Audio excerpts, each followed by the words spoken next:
이야기를 하나 해드리고 시작할게요. 근데 사실은 이건 2년 전에 제가 크리스마스 성탄절 설교 때 한번 해드린 이야기인데 오늘 이야기랑 좀 관련이 있어서 다시 한번 해드립니다. 이 성육신, 인카네이션의 아주 희미한 그림자를 하나 소개를 해드릴까 합니다. 여러분 70년대 이렇게 어린 시절을 보내신 분들은 이 찰리스 엔젤스 아시나요 혹시? 예, 잘 모르시나요? 미녀 삼총사 이런 제목으로 우리 한국에서는 더빙해가지고 성우들이 저도 이걸 보고 자랐습니다. 아이돌 뭐 이런 게 없던 그 시절에는 저 여배우들 그리고 여러분 기억하실지 모르겠지만 원더우먼을 맡은 린다 카터, 그 다음에 소모제를 맡았던 린지 와그너 이런 사람들이 그때는 우리의 아주 선망의 대상, 남학생들이 참 좋아하고 그랬던 것 같아요. 이 찰리스 엔젤 얘기를 하려는 게 아니라 여러분 비슷한 시기에 조금 앞서긴 하지만 리키's Angels라는 여자들이 있었습니다. The Trimates 이렇게도 불렀습니다. 이 Trimates라는 말은 합성어인데 트리오, 3인조라는 얘기와 Primatologist 그러니까 영장류학자 그거를 이제 합쳐서 3명의 영장류학자들이 여성 영장류학자들입니다. 이 세 사람인데 왼쪽부터 다이안 파시라는 여자, 이 여자는 고릴라를 연구했습니다. 그리고 가운데 제인 구럴이라는 여자인데 이 여자는 침팬지를 여러분 제가 이 말씀을 준비하다가 지난주에 이 제인 구럴이 91세 나이로 10월 1일 날 수요일 날 사망했습니다. 그리고 제일 오른쪽은 미르테 갈디카스라는 여성인데 이 여성은 오랑우탄을 연구했습니다. 근데 이 리키라는 인물은 루이스 리키라는 영국의 인류학자입니다. 이 영국의 인류학자가 엄선하여 뽑은 프로테제들입니다. 그러니까 말하자면 제자들이에요. 그의 제자들이 이 리키가 영장류학을 연구하라고 발굴하고 격려하고 후원하고 너는 침팬지를 연구하면 좋겠어 뭐 이런 그런 사람이 루이스 리키예요. 그래서 이 리키's Angels 이렇게도 불렸던 여성들입니다. 자, 그 가운데 제일 왼쪽에 있는 다이안 파시에 대한 얘기를 제가 좀 해드리겠습니다. 여러분 이 사람은 사실은 캘리포니아 출신입니다. 산호세 스테이트에서 공부하고 UC 데이비스에서 공부하고 그리고 영국의 저 유명한 캠브리지 대학에서 생물학을 전공한 특히 영장류학, primatology 이거를 전공한 사람입니다. 근데 이 여성이 특별한 건 1966년에 아프리카의 루안다로 갔습니다. 그리고는 해발 14,000피트가 넘는 아주 험한 고지까지 올라가서 깊숙한 산림으로 들어간 거예요. 밀림으로 들어간 거예요. 그곳에서 고릴라를 연구한 겁니다. 근데 여러분 놀라지 마십시오. 무려 18년 동안이나 거기서 계속 그들과 삽니다.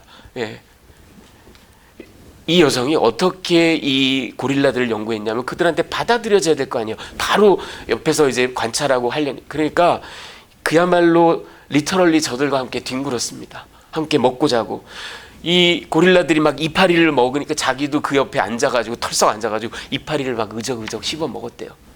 그리고 저들이 내는 소리를 연구해가지고 자기도 그 소리를 뭐 이렇게 따라하고요.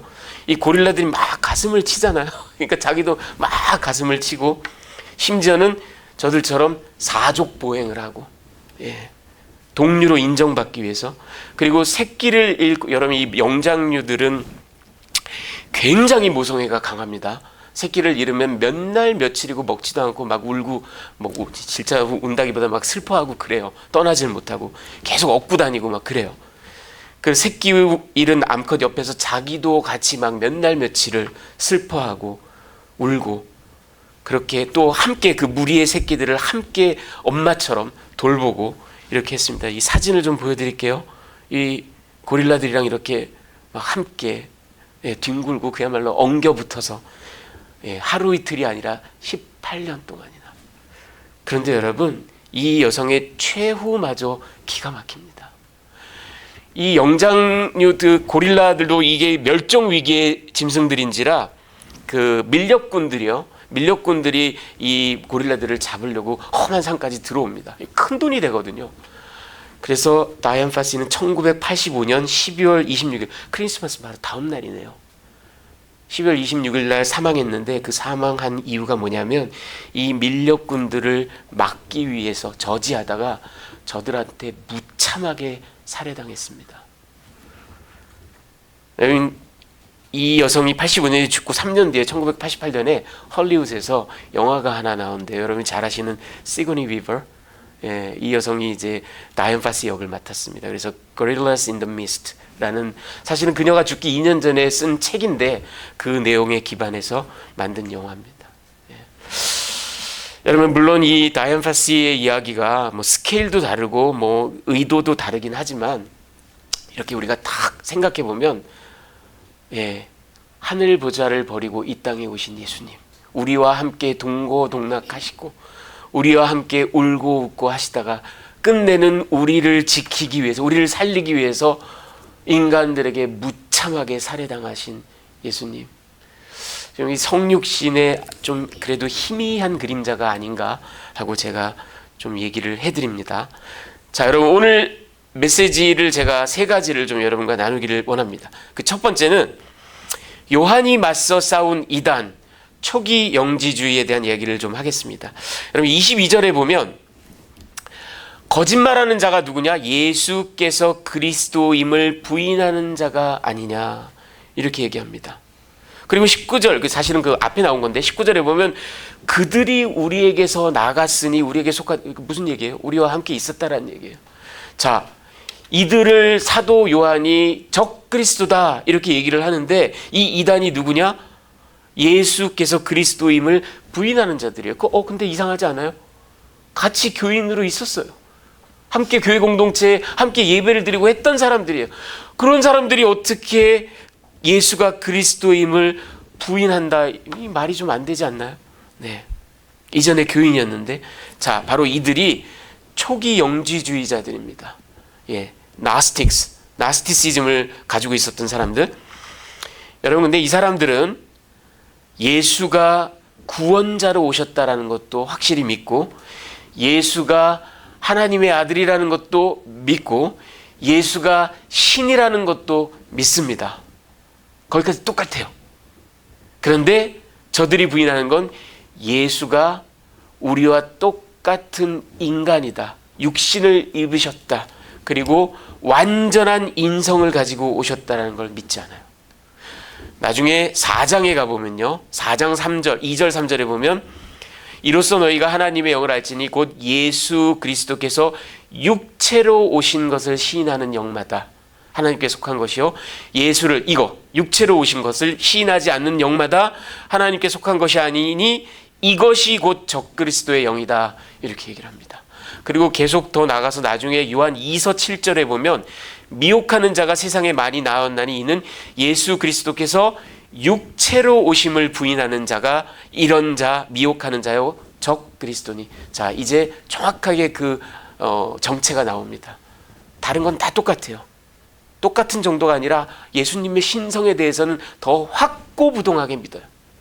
그런데 완전한 인간으로 오셨다는 걸 부인합니다. 여러분, 이 성육신을, 인카네이션을, 그리고 그 완전한 의미에서 뭐 하나라도 빠진 거, 뭐 하나라도 수정한 거, 변형시킨 거, 이게 바로 이단입니다. 이게 바로 적그리스도입니다. 그런데 이 안티크리스토스, 이 적그리스도라는 말은 사실은 요한만 쓴 말입니다. 요한 서신에만 나오는 말이에요. 그런데 여기에 요한이 얘기하지만 이 안티크리스토스라는 게 사실은 복수로 나옵니다. 많은 적그리스도들을 이야기합니다. 여러분, 제가 지난번에 소개해드렸던 그 여기 많은 적그리스도, 18절에 오늘 나와 있는데 여기 안티크리스토이, 이게 안티크리스토스가 단수고요, 안티크리스토이 하면 이제 남성 복수입니다. 그러니까 여러 적그리스도들이 있다라는 걸 얘기를 합니다. 제가 지난번에 소개해드린 적이 있었던 그 세린투스라는 사람이 이 요한 당시에 주 한 100년 무렵에 이 에베소 지역에서 아주 활발하게 활동했던 아주 초기 영지주의적 기독교인입니다. 그리고 많은 제자들을 거느렸던 그런 교사였어요. 자, 이 사람의 주장에 따르면요, 어떤 거냐면 예수님은 저 영지주의자들은 이언이라고 부릅니다. 이 이언이라는 신적인 존재예요. 이 신적인 존재가 신으로부터 뭐 일종의 emanation, 그러니까 분출 또는 방사 이렇게 퍼져 나온 그런 어떤 빛과도 같은 그런 존재예요. 그 존재 가운데 하나가 그리스도 예수예요. 그런데 이 예수가, 이 세린투스에 따르면 예수가 이 땅에 어린아이로 태어난 게 아니에요. 응애하고 태어난 게 아니에요. 그게 아니라 원래 나사렛에서 마리아와 요셉 사이에서 예수, 지저스라는 인물이 태어났어요. 그래서 그 인물은 그냥 자연인으로 쭉 살아왔어요. 쭉 살아왔다가 요단강에서 침례 요한한테 침례를 받는 순간 이 예수, 그 그리스도라는 이 이언이 비둘기의 형태로 여기 딱 임한 겁니다. 여러분, 그리고 나서는 이렇게 공생애를 하고 이제 왜? 신은 죽을 수 없으니까. 죽기 직전에 십자가 처형을 받기 전에 거기서 확 빠져나간 거예요. 그러니까 여러분 이해하시기 쉬운 표현으로 얘기하면 일종의 빙의입니다. 예. 그게 바로 이 영지주의의 한 분파예요. 이게 말하자면 그 사도 요한 당시 아주 초기 영지주의. 근데 이게 이제 2세기 중반 뭐 이 정도 가면 뭐 발렌티누스라든지 바실라이디스라든지 이런 사람들에 의해서 아주 정립이 돼요. 예, 영지주의가. 그리고 교회를 굉장히 어렵게 만듭니다. 그리고는 그 영지주의의 또 한 일파로 이번에는 도세티즘이라 그래서 일종의 가현설입니다. 이게 뭐냐 하면 세린투스랑 얘기가 또 달라요. 이건 뭐냐 하면 예수는 어느 날 느닷없이 30세의 모습으로 탁 나타난 거예요. 그리고 공생애를 하고 십자가 처형을 받은 뭐 이렇게 했는데 사실은 사람이 아니문이다. 옛날 말로. 예, 사람이 아니에요. 그냥 유령 같은 거예요. 예, 그렇게 보여. 도세티즘이라는 그 영어 단어는 헬라어 도케오라는 동사에서 나왔는데 이 도케오가 영어의 to seem, 뭐뭐처럼 보인다 이런 얘기예요. 그러니까 사람처럼 보였다. 하지만 사람이 아니다. 어떻게 신이 더러운 물질, 육신을 입고 있는 사람이 될 수 없다 이거예요. 네. 자, 여러분, 제가 아까 다이안 파시 얘기를 했죠. 다이안 파시 얘기를 했어요. 이제 말하자면 비유를 들자면 이런 겁니다. 고릴라들이 모여가지고 다이안 파시를 추모하고 거룩하게 생각하고 감사하고 우리를 지키러 온 사람, 우리와 함께. 근데 어느 날 고릴라 가운데 한 무리가 일어나서 이렇게 얘기를 하는 겁니다. 여기 직접 온 거 아니야. 여러분, 증강현실이라는 거 아시죠? 예, AR이라고도 하죠. Augmented Reality. 이 디지털 인포메이션이 현실에 이렇게 탁 투사가 되는 거죠. 영화 같은 데 많이 나오죠. 이제 말하자면 이건 제가 고안한 비유인데 증강현실 같은, 인간들은 별짓을 다 하잖아. 증강현실 같은 걸로 온 거지 사람이 어떻게 여기를 와, 이런 거예요.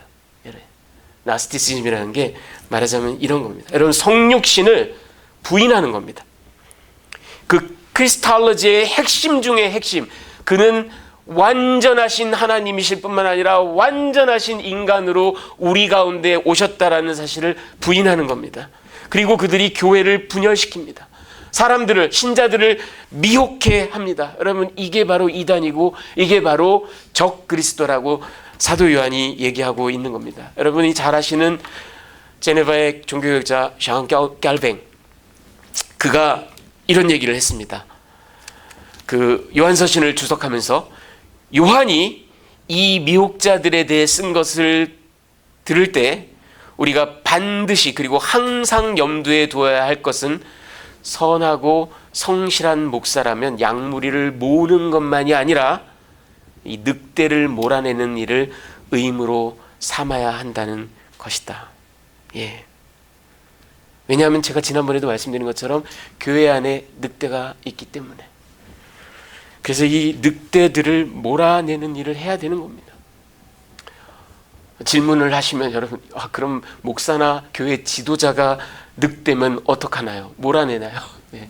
뭐 요즘에 몰아내기도 하는데 거기에 대한 아주 확실한 해결 방법이 있습니다. 예. 그래서 일반 성도 입장에서 목사가 늑대면 교회를 떠나면 됩니다. 예. 하나님께서 이 많은 교회를 허락하신 이유가 저는 그 중에 하나가 이거라고 생각합니다. 그러니까 교회 지도자건 아니면 그냥 평신도건 간에 교회 안에 늑대가 있을 때에는 몰아내든지 떠나든지. 게리 버즈라는 그 미국 장로교 목사고 캘빈 Theological Seminary의 신학학 교수인 이분이 한 얘기를 들어보십시오.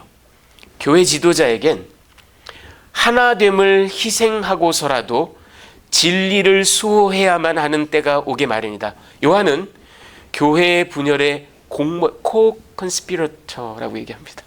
공모자인 셈인데 이는 진리를 견실히 지키기 위함이었다. 여러분, 우리가 하나 되는 것도 중요하고요, 평화를 이루는 것도 중요합니다. 가족을 만드는 것도 중요하고 서로 즐겁게 지내는 것도 중요합니다. 하지만 교회 안에 이단이 있고 교회 안에 늑대가 있습니다. 때로는 진리를 지키기 위해서라면 교회가 스플릿되는 것도, 그리고 큰 아픔과 고통을 겪는 것도 우리는 마다해서는 안 됩니다. 진리만큼은 타협할 수가 없습니다. 요한이 이제 바로 저들과 맞서 싸웠던 겁니다. 그리고 공모자라는 말을 들을지언정 굳건하게 진리를 지켰던 겁니다. 자, 두 번째 메시지는 그럼 우리가 맞서 싸울 이단은 뭔가? 여러분, 저는 그거를 prosperity and predominance, 번영과 지배라고 이름 붙여봤습니다. 지난주부터 P를 많이 사용하죠, 제가. persecution, perversion, persuasion, prosperity, predominance. 여러분, 캐서린 헵번이라는 전설적인 유명한 배우 잘 아시나요? 저도 참 좋아했던 여배우인데, 이 여배우는 원래 그 할리우드 오스카상을 4번이나 수상한 배우입니다. 그리고 굉장히 독립적이고 아주 여권을 옹호하고 아주 자기 주관이 뚜렷한 그런 역할들을 많이 맡았고, 실제로 이 여성의 성격이 그렇습니다. 집안 배경도 그렇습니다. 의사의 딸이고요. 자, 그런데 이 여성이 한 이야기를 들어보십시오. 만약 당신이 돈과 성적 매력 중 하나를 선택할 수 있다면 돈을 택하세요. 당신이 점점 늙어가면 돈이 곧 성적 매력이 될 테니까요. 이런 얘기를 했습니다. 여러분, 돈이면 다 됩니다. 돈이면 성적 매력도 살 수 있고, 돈이면 권력도 살 수 있습니다. 제가 리차드 파스터 얘기하면서 지난번에 돈, 권력, 섹스, 이 unholy trinity라고 제가 말씀드렸죠. 이 세 개는 서로 통해요. 성적 매력이 있으면 돈도 생기고 권력도 생기고, 권력이 굉장히 강하면 돈도 끌어모으고, 성적인 이런 쾌락도 추구하고, 아무튼 이 세 가지는, 근데 그 중에 제일은, 믿음 소망 중에 제일은 사랑인 것처럼 그 중에 unholy trinity 중에 제일은 돈입니다. 돈. 여러분, 요한이 이 1세기의 적그리스도와 싸웠는데 그게 우리와 2000년이 지난 우리와 어떤 연관성이 있을까? 이걸 잘 새겨봐야 돼요. 여러분, 요한이 이 적그리스도를 느닷없이 얘기한 거, 요한만 썼다 그랬는데 느닷없이 얘기한 게 절대 아닙니다. 데살로니가 후서에 보면 사도 바울도 불법의 사람 곧 멸망의 아들 이야기를 합니다. The man of lawlessness, 그리고 son of perdition, 이런 말을 합니다. 이게 적그리스도예요. 그리고 사도 바울만이 아니에요. 사실은 우리의 주인이신 예수 그리스도께서 마가복음에 보면 거짓 그리스도들과 false Christ, 그리고 거짓 선지자들 false prophets, 분명히 우리 주님도 여기 복수를 썼습니다. 이들이 나타날 것이다, 이렇게 얘기를 합니다. 자, 여러분, 우리는 엔타이크라이스트 하면은 디엔타이크라이스트를 생각하는 경우가 많습니다. 물론 성경이 가르치는 그 교리가요, 뭐냐면 예수께서 재림하시기 직전에 디엔타이크라이스트, 단수 디엔타이크라이스트가 나타날 거라고 성경이 증언하고 있는 건 사실이지만, 성경이 동일하게 또 증거하고 있는 게 뭐냐면 이 마지막 때. 근데 여러분, 이 마지막 때가 뭐냐면 예수의 초림부터 재림까지가 전부 다 마지막 때입니다. 그러니까 이 마지막 때에 수없는 lowercase antichrist 복수들이 계속 온다는 거예요. 그런 얘기예요. 우리는 그 하나의 The Antichrist를 생각해서 매 시대마다 저 사람이 아니면 저 존재가 Antichrist, 그래서 때로는 로마 제국이 적그리스도다, 아니면 교황이 적그리스도다, 아니면 나폴레옹이, 아니면 히틀러가, 스탈린이, 아니면 오사마 빈 라덴이 그렇게 말을 하곤 했지만 그럼 그들도 그냥 로어케이스 엔타이크라이스트 중에 하나였던 거예요. 여러분, 사도 요한이 오늘 분명하게 얘기하는 건 이 마지막 때 적어도 2000년이 넘는, 어쩌면 3000년이 되고 4000년이 될지도 모르는 이 마지막 때에 계속해서 나오는 엔타이크라이스트들, 복수, 저들은 예수가 그리스도임을 시인하지 않는 자들, 또는 그거를 살짝 바꾸는 자들, 그게 바로 적그리스도의 영이다, 이렇게 얘기를 합니다. 자, 그런데 문제는 여러분, 우리는 더 이상 이 21세기 교회가 이 초대교회를 괴롭혔던 영지주의, 왜냐하면 이단인 게 확실하니까 우리는 다 알고 있어요. 영지주의로부터, 아니면 유대주의에서 분파한 에비온주의, 아니면 모달리즘, 아니면 아리아니즘, 이런 역사적인 이단들로부터 더 이상 고통받지 않아요. 우리는 그동안 2000년의 교회사를 통해서 그 닥트린을 계속 정립해 왔기 때문에 이 모든 것들을 이단으로 규정해 왔습니다. 자, 그렇다고 우리가 이단으로부터 안전한가요? 절대로 그렇지 않습니다.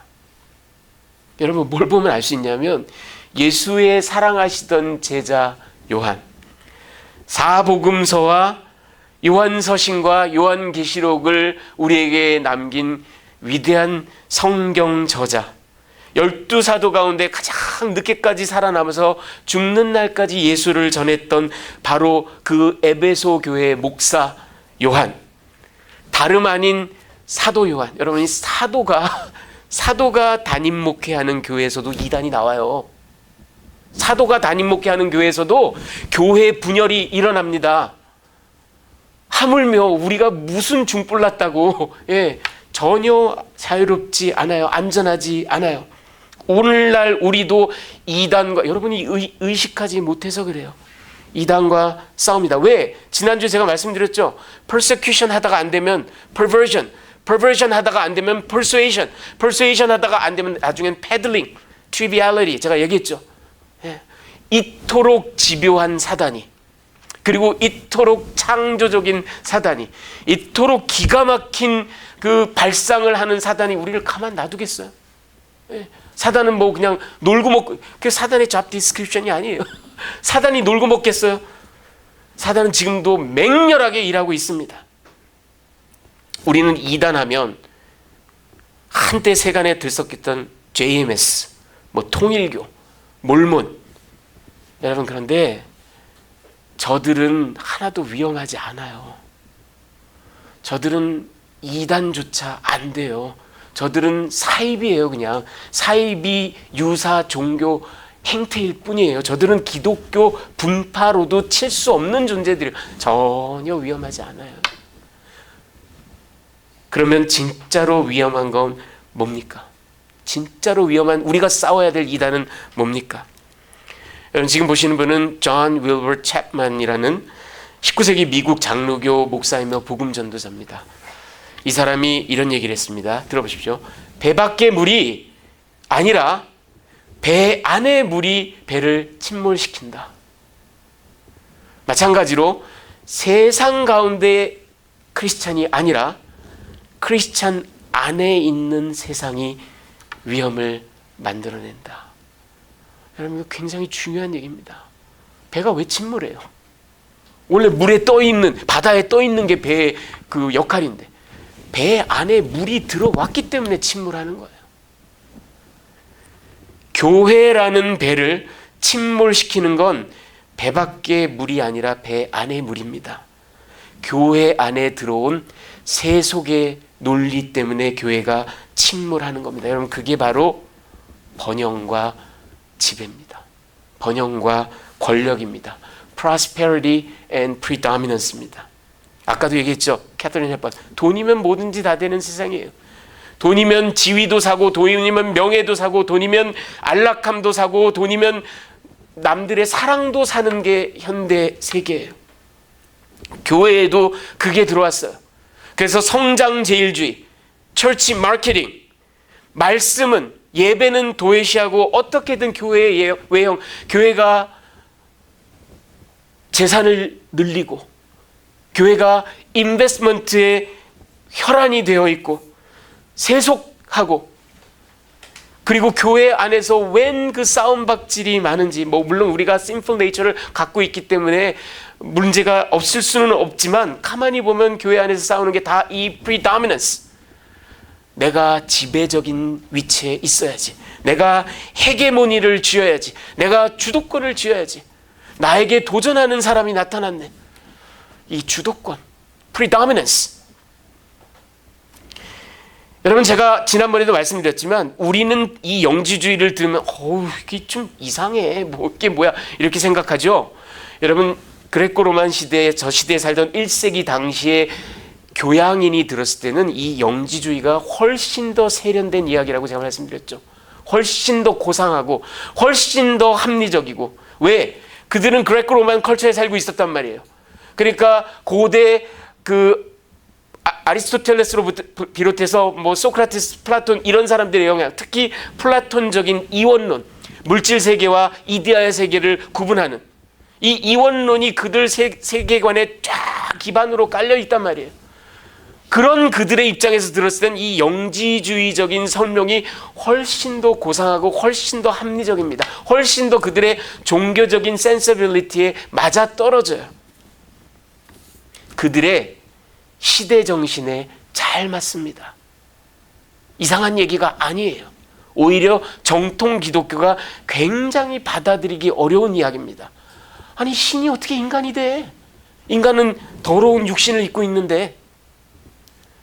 여러분, 이 독일어에 Zeitgeist라는 게 있습니다. 이게 영어로도 씁니다. 이 시대 정신 이렇게 표현됩니다. 영어로 표현하자면 Spirit of the Age, Spirit of Time 이렇게 얘기할 수 있어요. 이게 뭐냐 하면 역사의 어떤 한 시대에 있어서 정신적인 경향을 지배하는 철학적이고 학술적이고 정치, 경제, 사회, 문화적인 어떤 정신, 흐름, 컬처, 지적인 이런 컬처를 얘기하는 게 바로 Zeitgeist입니다. 한마디로 영지주의가 2000년 전에 그 그레코 로만 시대의 Zeitgeist에 훨씬 더 부합하는 이야기예요. 여러분, 오늘날 교회가 싸워야 될 이단이 우리가 그냥 얼핏 생각하는 그런 JMS니 무슨 통일교 이런 것처럼 아주 야만적이고 그렇잖아요. 예. 그 신도들을, 그 젊은 여성들을 그렇게 유린하고 너무 야만적이고 그로테스크하고 공상적이고 허무맹랑하고 천편일률적으로 그 교주가 되는 사람들, 완전히 정말 자아도취와 그 과대망상이 정말 끝간대를 모르는. 그런데 여러분, 우리가 싸워야 될 이단은 이런 야만적이고 그로테스크하고 허무맹랑한 그런 적그리스도가 아닙니다. 우리가 싸워야 될 이단은 바로 교회 내외에 들어있는 Zeitgeist입니다. 시대 정신이에요. 풍요, 번영, 우세, 성공, 남보다 더 많이 누려야 되고 더 잘나야 되고 다른 교회보다 더 우월해야 되고 더 커야 되고 더 위세가 등등해야 되고 더 많은 걸 소유하고 있어야 되고, 이게 바로 현대의 시대 정신이고요. 이 현대의 시대 정신이 교회의 여러분, 아까도 영지주의 제가 말씀드렸잖아요. 예수를 전면 거부하는 게 아니잖아요. 다 인정하는데 끝에만 살짝. 이단이 원래 끄트머리가 다르다 그런 뜻이잖아요. 끝에만 살짝. 현대 교회가 어떤가요? 예수 좋아, 하나님 좋아, 성령님 좋아, 다 좋아, 다 좋아. 근데 이것도 같이 별책부록으로 prosperity and predominance. 여러분, 지금 보시는 분은 토니 캄폴로라는 사회학자이면서 아메리칸 바프티스트 목사입니다. 우리와는 좀 다르죠. 좀 복음주의 좌파에 속합니다. 남침내 교는 아닌데 어쨌든 이 토니 캄폴로라는 분이 이런 얘기를 했습니다. 하나님께서는 우리 인간을 그의 형상으로 창조하셨지만 우리는 그 은혜에 어떤 식으로 보답했냐 하면 우리의 형상을 따른 a God, 하나님을 만들어냈다. 여러분, 이게 바로 prosperity의 God, predominance의 God, 잘 나가는 교회의 God, 하는 일마다 잘 되는 우리들 모임의 God, 이겁니다. 여러분, 지금 우리가 싸워야 될 이단은 JMS 통일교가 아닙니다. 우리 안에 들어와 있는 바로 이 시대 정신입니다. 자, 끝으로 사도 바울이 그런데 승리의 비결을 우리에게 줍니다. 그게 뭐냐면 사도적 가르침과 성령의 조명입니다. 여러분, 이 싸움, 우리가 넉넉고 있지만 사실은 우리는 초대 교회에 못지않게 피 터지는 영적 전쟁을 해야만 되는 존재들인데 우리는 전혀 모르고 있어요. 그냥 너무 좋다, 너무 행복하다 이러고 있어요. 이 영생이냐 영멸이냐가 걸린 절체절명의 싸움입니다. 그런데 요한이 여기에 두 가지 승리의 비결을 우리에게 줍니다. 그게 뭐냐? 첫 번째 24절에 보면 우리 같이 읽어볼까요? 너희는 시작. 너희는 처음부터 들은 것을 너희 안에 거하겠다. 처음부터 들은 것이 너희 안에 거하면 너희가 아들과 아버지 안에 거하리라. 이 처음부터 들은 것이 뭐라고요? 제가 지난번에 말씀드렸죠. Apostolic teaching. 사도들의 가르침. 사도들이 전한 예수의 생애, 그분의 사역, 그분의 teaching, 그분의 힐링, 이 모든 것들, 그분이 죽고 그리고 부활하신 이야기, 이 모든 것들을 사도들이 가르치고 그 사도들의 가르침을 그대로 또 전수하고 전수한 이 apostolic teaching, 이게 바로 너희가 처음, 이거를 꼭 붙들어라. 이거에서 한 치도 넘어서지 말아라. 그러면 승리한다. 그리고 두 번째는 27절에 우리 같이 읽어보겠습니다. 너희는 시작. 너희는 주께 받은 바 기름 부음이 너희 안에 거하나니 아무도 너희를 가르칠 필요가 없고 오직 그의 기름 부음이 모든 것을 너희에게 가르치며 또 참되고 거짓이 없으니 너희를 가르치신 그대로 주 안에 거하라. 여러분, 이 기름 부음은요, 구약의 기름 부음 이런 걸 생각하시면 안 되고요. 이 기름 부음, 어노인팅은 뭐를 말하는 거냐 하면 바로 성령님을 말하는 겁니다. 그 앞에 20절에 보면 너희는 거룩하신 자에게 기름 부음을 받고 모든 것을 아느니라, 이런 말이 나오죠. 여러분, 사도 요한은 요한복음에 예수님을 The Holy One of God, 하나님의 거룩하신 자, 이렇게 표현했어요. 그러니까 그 거룩하신 자는 예수님을 말하는 겁니다. 예수께서 성령님을 보내시겠다고 했잖아요. 그리고 요한복음에 뭐라고 나오냐요? 성령님을 진리의 영이라고 그러잖아요. 그러니까 너희가 이 어노인팅을 받으면 모든 것을 안다, 진리를 안다, 이렇게 얘기했다고요. 그러니까 이 어노인팅은 바로 성령님을 얘기하는 겁니다. 여러분, 사도 요한이 우리에게 주신 두 가지 승리의 비결은 사도적 가르침 그리고 성령님의 조명하심. 여러분, 근데 여기서 주의하셔야 될 거는 아무도 너희를 가르칠 필요가 없다? 그러면 교회 내 목사나 교사나 티칭 오피스가 필요 없다라는 얘기냐? 그런 건 아니에요. 여러분, 사도 요한이 그런 얘기를 했겠어요? 그게 평생 자기가 한 일인데. 그리고 지금 이 편지를 쓰는 게 뭐 하는 거예요? 지금 가르치고 있는 거잖아요. 그렇죠? 그러니까 티칭 오피스가 필요 없다라는 얘기가 아닙니다. 이거 혼동하시면 안 됩니다. 저 어노인팅으로 너희가 반드시 정말 교사도 필요 없이 안다라는 건 이겁니다. 여러분, 예레미야 31장 33절 34절에 보면 하나님께서 새 언약을 맺겠다. 그때 나의 법을 그들의 심령에, 마음속에 두겠다. 그리고 그렇게 되면 너희가 여호와를 알아라, 이런 말이 더 이상 필요치가 않다. 작은 자로부터 큰 자까지 다 나를 안다, 이렇게 말씀하세요. 여러분, 뭐냐 하면 성령께서 우리 안에 내주하시면 예수가 그리스도라는 것을 가르치지 않아도 압니다. 그거는 가르침으로 되는 게 아니에요. 성령께서 내 안에서 우리를 중생케 하셔서 이 신적인 역사예요. 그러니까 이 일에는 교사가 필요 없어요. 그냥 선포된 말씀을 듣고 성령께서 역사하시면 그냥 아는 거예요. 그런 신자들이 모여서 신앙생활할 때 여전히 목사가, 교사가, 티칭 오피스를 가지고 성경 말씀을 하나하나 풀어서 여러분이 알고 있는 예수가 그리스도이시다라는 걸 계속해서 풍성하게 만들어주는 그 티칭 오피스는 여전히 유효합니다. 다만 예수가 그리스도라는 것, 그가 완전한 하나님, 완전한 인간으로 오셨다라는 것, 그가 구원자라는 거는 이거는 가르치지 않아도 성령으로 안다라는 거예요. 단박에 압니다.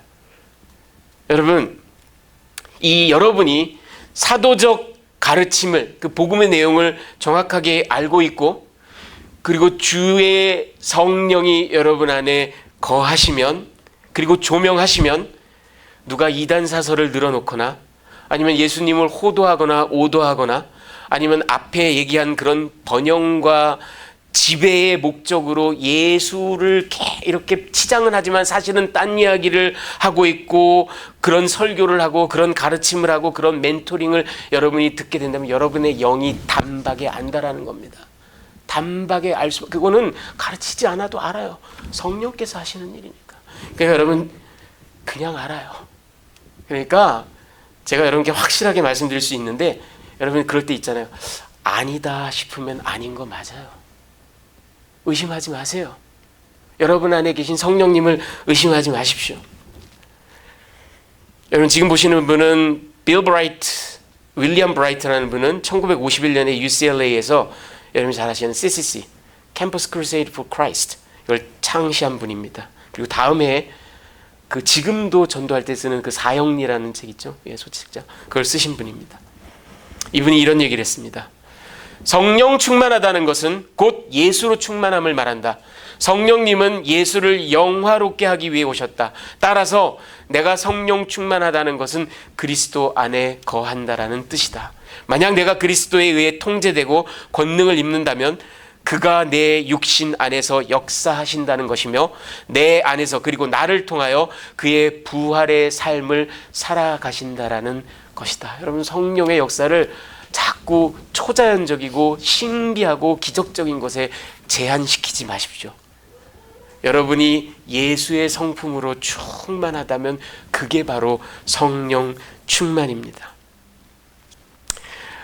여러분 끝으로 제가 이야기를 하나 해드리고 마칠게요. 이건 사실은 누군가 만들어낸 이야기 같습니다. 근데 너무 시의적절한 것 같아서 제가 여러분 가운데 들으신 분도 있을지 몰라요. 한 아버지와 아들이 있었습니다. 저들은 아트를 너무너무 사랑하는, 그래서 온 세상을 다니면서 부자가 너무 다정하게 이 좋은 작품들을 이렇게 모으고 자신들의 막 재산을 투자해서 렘브란트도 있고 뭐 피카소도 있고 마네 뭐 쫙 이렇게 집안에 그래서 쫙 이렇게 진열하고 감상하고 서로 기뻐하고 뭐 이런 부자가 있었어요. 월남전이 터졌습니다. 아들이 징집이 됐어요.